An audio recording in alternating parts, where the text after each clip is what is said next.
Thumbnail पाहून तुम्हीही थक्क झाला असाल ना, कुकरमध्ये साबुदाणा खिचडी. तर हो मंडळी, महालक्ष्मी किचनमध्ये आज एक नवीन रेसिपी घेऊन आली आहे तुमच्यासाठी. आजपर्यंत अशी खिचडी तुम्ही कधी केलीच नसेल. बरोबर, कुकरवाली ही खिचडी तेलाचा एकही थेंब न घालता अगदी सळसळीत, मोकळी, दाणेदार, फुललेली, मऊ लुसलुशीत मोत्यासारखी दिसते बघा. आणि झणझणीत आणि वेगळ्या पद्धतीने. आणि उपवासाचीच बरं का. आता श्रावण महिना येतोय. श्रावण महिना आला की उपवासाची लगबग चालू होते. पण एक प्रश्न सांगा, तुमची खिचडी अजूनही चिकट होते का, चिवट होते? आणि होत असेल तर ही रेसिपी तुम्ही शेवटपर्यंत बघा. तुमच्यासाठी ही खास रेसिपी आहे. आणि जर उपवासाला तुम्ही खिचडी ना टिफिनसाठी देत असाल तर ती अगदी दिवसभर मऊ लुसलुशीत राहणार याची मात्र खात्री देते. आता सर्वात पहिला साबुदाणा कसा भिजवायचा. इथे बघा, या वाटीने मी 2 वाटी साबुदाणा घेतला आहे. त्यात एखादा खडा वगैरे आहे का बघायचं आणि ना स्वच्छ पाण्याने 2 वेळा साबुदाणा आपल्याला व्यवस्थित धुवून घ्यायचा आहे. साबुदाण्यामध्ये पाणी टाकल्यानंतर बघा पांढरं असं पाणी हे निघत आहे. साबुदाण्यावरती पिठाचा एक थर असतो, म्हणजे ते पीठ असं होतं. त्यामुळे हे आपली खिचडी आहे ना, व्यवस्थित साबुदाणा नाही धुतला तर त्या पिठामुळे ना चिकट अशी होऊ शकते. म्हणून व्यवस्थित ना 2 पाण्याने स्वच्छ धुवून घ्यायचा. मग साबुदाणा भिजण्यासाठी आपल्याला त्यामध्ये पाणी घालायचं आहे.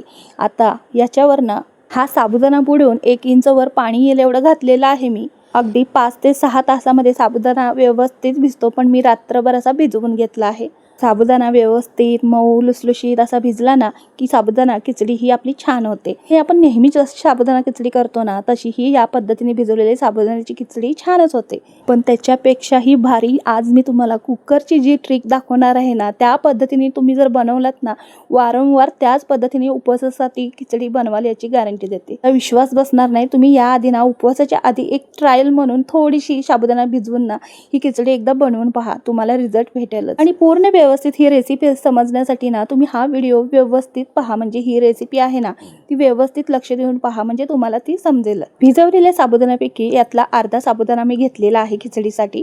कुकरचं एक भांडं घ्यायचं. भांड्यामध्ये सगळा साबुदाणा घ्यायचा आणि 1 चमचाभर मीठ घातलेलं आहे या खिचडीच्या चवीनुसार. चटपटीत चवीसाठी ना अर्धा लिंबू पिळून घेतलेला आहे. त्याचबरोबर थोडीशी साखरही मस्त अशी भरभरून घेतली आणि सगळं मिक्स करून घेतलं. याच्याने ना आतपर्यंत साबुदाण्यामध्ये ना मीठ, लिंबू आणि परत साखर मुरते छान आणि छान साबुदाणा फुलून येतो. पुढे तुम्हाला कळेलच. त्याआधी ना आपण हे सगळं व्यवस्थित मिक्स करायचं आहे. म्हणजे कसं सगळ्या बाजूने लिंबू, मीठ आणि साखर अशी मिक्स करून घ्यायची आहे. सगळं मिक्स करून घेतल्यानंतर एक कुकर घ्यायचं. कुकरमध्ये ना थोडंसं पाणी टाकून घ्यायचं आहे, जास्त नाही टाकायचं. कुकरच्या तळाशी जी प्लेट असते ना ती असेल तर ती प्लेट तिथे ठेवायची आणि त्याच्यावर हे आपलं भांडे ठेवायचं आहे. आणि ह्याच्यावरही व्यवस्थित आपल्याला एक प्लेट ठेवायची, जेणेकरून ते पाणी आहे ना आतमध्ये भांड्यामध्ये जाऊ नये असं. आणि ह्या प्लेटवरती ना 1 बटाटा मी उकडण्यासाठी ठेवणार आहे. त्या एका बटाट्याच्या अशा 2 फोडी करून ठेवत आहे. 1 बटाटा बस आहे. तर तुमच्या आवडीप्रमाणे इथे बटाटा कमी जास्त करू शकता. पण असा उकडलात ना बटाटा खिचडीमध्ये खूप छान लागतो. आणि खिचडीसाठी आपल्याला झटपट असा बटाटा उकडलेलाही भेटतो. झाकण लावायचं आणि मंद आचेवर कुकरच्या 4 शिट्ट्या द्यायच्या आहेत. आणि ना 4 शिट्ट्यामध्ये बटाटाही छान आपला शिजतो. आता बघा इथे मंद आचेवर 4 शिट्ट्या दिल्या आहेत. बटाटाही छान आपला शिजला आहे आणि बटाटा तुम्हाला मी सुरीने दाखवत आहे किती मऊ झाला आहे, बघू शकता तुम्ही. आणि आता इथे बघा बटाटा शिजलेला मी बाजूला काढून ठेवला आणि इथे बघा शेंगदाणे भाजून ना ह्याचं कूट करून घेतलेला आहे. कुकरच्या 4 शिट्ट्या झाला ना लगेचच कुकर उघडायला जायचं नाही. थोडीशी वाफ जिरली की कुकर उघडायचं आहे. बटाट्याच्या अशा फोडी करून ठेवल्या ना बटाटा लगेचच शिजतो. आता हा बटाटा आपण त्याच्या साली काढून तुम्हाला मी दाखवला आहे. बटाटा शिजला आहे त्यामुळे साली त्याच्या व्यवस्थित निघल्या आहेत. ही जरा प्लेट आपण बाजूला काढून घेऊयात. आणि इथे साबुदाणा बघू शकता मस्त असं शिजला आहे, फुलला आहे. एकदम गरम गरम आहे तुम्हाला, म्हणून असं वाटेल की तो एकदम चिकटला आहे, चिकट झाला आहे, असं काही नाही बरं का. अगदी ही वाफ गेली, थोडासा थंड झाला की एकदम तो सुटसुटीत असा होतो, वेगळा होतो. बघू शकता त्याच्या तळ्यात जरा सुद्धा तुम्हाला पाणी दिसतं का, पाणी गेल्यासारखं वाटतं का? नाही, अजिबात नाही. पाणी जाऊ नये म्हणून आपल्याला प्लेट तर वरती व्यवस्थित ठेवायचीच आहे. त्याचबरोबर मागे एकदा मी अशीच रेसिपी शेअर केली होती. त्यामध्ये बरेच प्रश्न होते की साबुदाणा असा म्हणजे एकदम असा गिजगिजीत झाला वगैरे. तसं काही न होता मी तुमच्या समोर डायरेक्ट रेसिपी दाखवत आहे, बघू शकता तुम्ही. आणि याचा रिझल्ट तुमच्या समोरच आहे. त्यामुळे व्यवस्थित मी सांगते म्हणून डोळे झाकून ही रेसिपी तुम्ही करू शकता. तर ह्या साबुदाण्यामध्ये आपण जो भाजून घेतलेला शेंगदाण्याचा कूट आहे ना तो सगळा व्यवस्थित यामध्ये घालून घ्यायचा आहे. आता 5-6 चमचे मी घातलेले आहेत आणि हे व्यवस्थित सगळं मिक्स करून घेतलं. याच्यामध्ये शेंगदाणे पडताच ना, म्हणजे शेंगदाण्याचा कूट पडताच अगदी तो मोकळा होतो.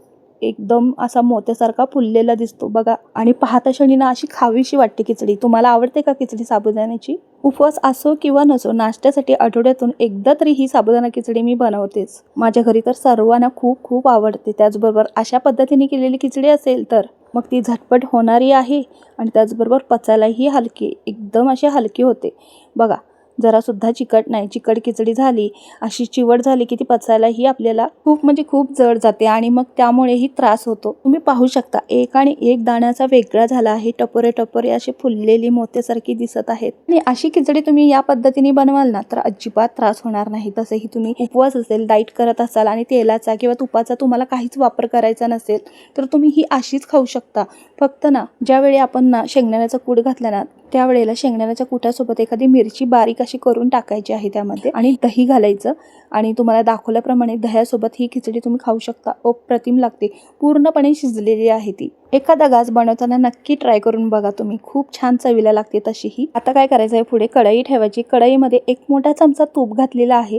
तुपाऐवजी तुम्ही इथे तेलाचाही वापर करू शकता. शेंगदाण्याचं तेल वगैरे तुमच्या आवडीप्रमाणे. जर तुम्हाला तेल नको असेल तर तूप घालून ही खिचडी छान होते. खूप छान विरघळल्यानंतर यामध्ये ना मी जिरं टाकलं. जिरं छान असं फुलल्यानंतर इथे ना 1 चमचा होईल एवढी मिरची पावडर टाकलेली आहे. म्हणजे असं मिरची आहे ना एक अख्खी मिक्सरला फिरवून घेतली होती मी. तिखटवाली आहे, जाडसरच अशी करून घेतली आणि ती टाकलेली आहे.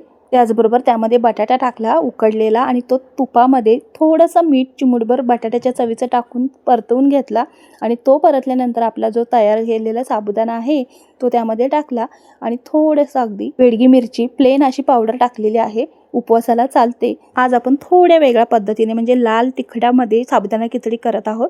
जर तुम्हाला अशी जर लाल खिचडी नको असेल तर तुम्ही हिरव्या मिरचीमध्ये खिचडी करू शकता. फक्त फोडणीमध्ये आपल्याला हिरवी मिरची बारीक करून किंवा हिरव्या मिरचीचा कूट टाकायचा आहे. म्हणजे जिरे फुलल्यानंतर तुपामध्येच बारीक चिरलेली मिरची किंवा मिरचीचा ठेचा तुमच्या आवडीप्रमाणे तुम्ही टाकू शकता. जर तशी नको असेल तर मग अशी करू शकता तुमच्या आवडीप्रमाणे. हे बघा, साबुदाणा टाकला, लाल तिखट टाकलं आणि सगळं व्यवस्थित परतवून घेतलं. मीठ आपण आधीच टाकलं होतं. फक्त बटाट्याच्या चवीचं आपण थोडं चिमूटभर मीठ टाकलं आहे. मीठ टाकायची बाकी गरज नाही आणि छान असं हे परतवून घ्यायचं. फक्त ही फोडणी आपल्याला मिक्स करून घ्यायचं आहे. आता साबुदाणा पुढे आपला म्हणजे असं झाकण ठेवून वाफ देऊन असं 1-2 मिनिटं ठेवायची गरज नाही. कारण की आपण साबुदाणा छान असं कुकरमध्ये शिजवून घेतला होता. त्यामुळे पुढे ही प्रोसेस करायची गरज नाही. फक्त आपली जी केलेली फोडणी आहे ती व्यवस्थित मिक्स करून परतवून घ्यायचं आहे. तुम्ही व्हिडिओ पाहू शकता. तुम्हाला चिकट किंवा चिवट खिचडी दिसते का? अगदी मोत्यासारखी दाणेदार अशी फुललेली दिसते ना. अगदी वेगळी झाली आहे. अशी जरा सुद्धा ती चिकटलेली नाही. खिचडी परतवून घेताना कढईच्या तळाशीही तुम्हाला साईडला खिचडी करून दाखवली आहे. तळाशीही अजिबात ती अशी चिकटली नाही. त्याचा थर जमा झाला नाही. बघू शकता तुम्ही. ती अशी जरा चिकटदार असली ना खाली पापुद्रा तयार होतं कढईच्या. तुम्हाला माहितीच असेल तुम्ही नेहमी बनवताना. अगदी तसं न होता अगदी मोकळी मऊ आपली साबुदाणा खिचडी झालेली आहे. एवढं सांगते कारण की खिचडी खूप छान होते म्हणून मी तुम्हाला शेअर केली आहे रेसिपी. जर तुमची खिचडी ना चिकट चिवट अशी होत असेल, टिफिनला दिल्यानंतर ती अगदी कडक होत असेल तर ही रेसिपी एकदा ट्राय करा. केल्यानंतर नक्कीच आवडणार तुम्हाला. आवडल्यास करून बघा. रेसिपी कुठल्या शहरातून कुठल्या गावातून पाहताय नक्की सांगा. श्रावणातला कोणता वार तुम्ही उपवास करताय तेही सांगा बरं का. धन्यवाद.